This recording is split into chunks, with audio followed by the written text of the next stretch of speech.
pessoal, tudo bem com vocês? Espero que sim. Hoje a gente vai falar sobre o fermento, a fermentação. Quais são os tipos, para que serve, diferenças e como começou. E ainda a gente vai fazer algumas experiências.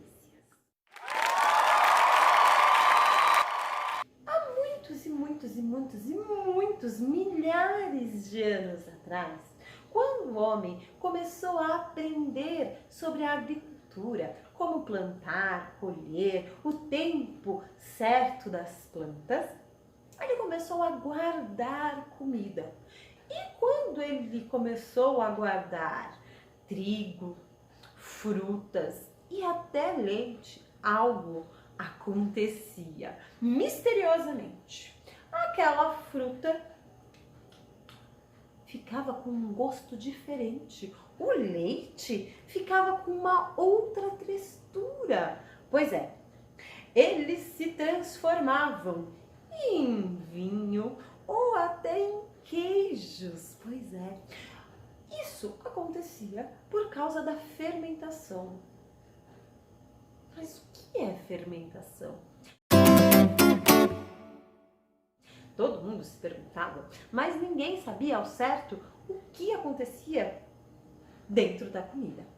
Até que em 1857, um moço chamado Louis Pasteur, lá da França, começou a pesquisar com os seus microscópios,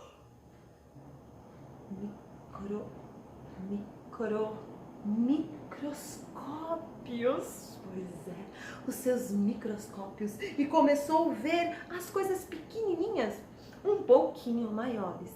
E ele descobriu que dentro do vinho tinha alguns micro-organismos, uma vida inteira muito pequenininha.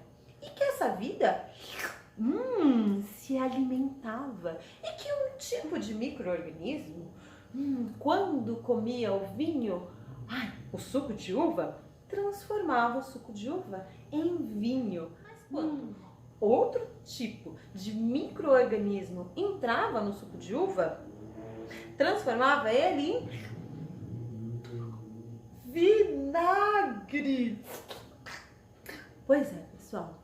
Então, Pasteur descobriu que esses micro-organismos, essas mini-vidas, esses mini bichinhos também se alimentavam e eles produziam bolhas.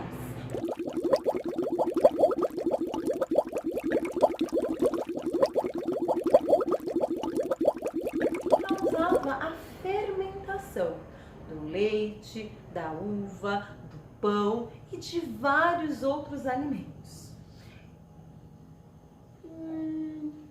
Então, vamos conhecer um pouquinho mais sobre os tipos de fermento?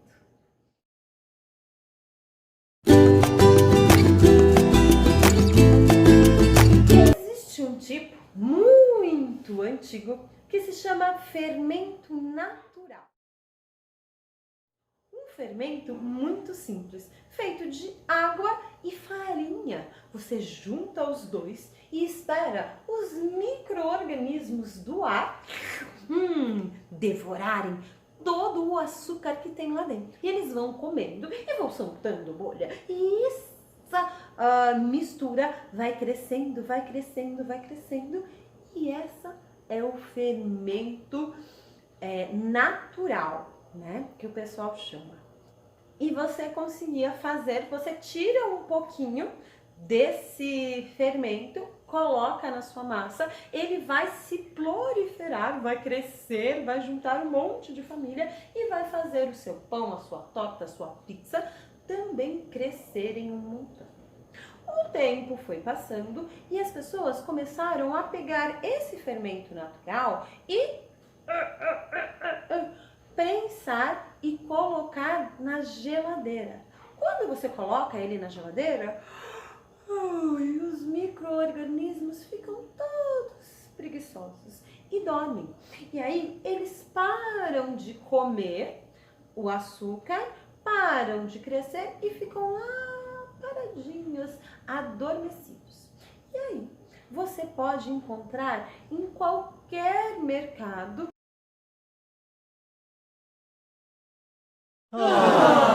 tabletes de fermento biológico,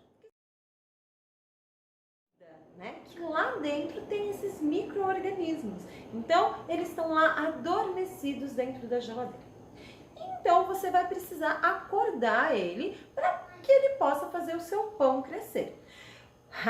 É muito fácil. É só pegar, dar um banho bem quentinho nele, bem morninho, ou de leite ou de água, e colocar um pouquinho de açúcar em cima. Mexe que mexe, que mexe, que mexe, que os micro-organismos vão acordar e começar a comer. Vão comer, comer, comer e crescer, crescer, crescer. E aí você já pode colocar esse fermento ativo, acordado, dentro da sua massa, pão, do bolo, do que você quiser. Então, esse é o fermento biológico. O fermento biológico tem 3 tipos.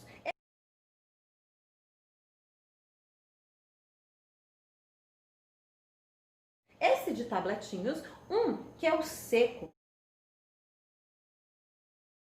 Eles tiram toda a água do fermento e só deixam os micro-organismos bem pequenininhos lá, coberto com uma camadinha assim, com uma cobertinha. Aí você coloca no potinho, também acorda ele do mesmo jeito do fermento fresco. E aí você mexe um pouquinho e espera ele acordar. E tem o fermento instantâneo, que ele já vem assim, ó, acordadão, dentro do potinho, do saquinho, só esperando para comer alguma coisa. Você coloca ele já direto na massa, mistura e ele, ó, já vai comendo tudo. Então, esses são os 3 fermentos, os 3 tipos de fermentos biológicos, que tem esses micro-organismos dentro dele. Agora, o que é o mais conhecido de todos é o fermento químico, que eu aposto que você deve ter ele aí na sua casa para fazer um bolo ou uma torta. Esse é o fermento que a indústria lá no laboratório fez, mas ele surgiu do bicarbonato. Você já deve ter feito alguma experiência de bicarbonato aí na sua casa? Se não fez, vai fazer daqui a pouco. O bicarbonato, junto com alguma coisa ácida, como o limão ou o vinagre, ele começa a soltar bolhas de gás carbônico. Então, a comida que está junto com o bicarbonato também começa a crescer e borbulhar. As donas de casa começaram a colocar o bicarbonato com algumas gotinhas de limão ou vinagre dentro das suas receitas. Mas sempre que o bolo estava pronto, ficava um gosto assim meio estranho de limão ou vinagre.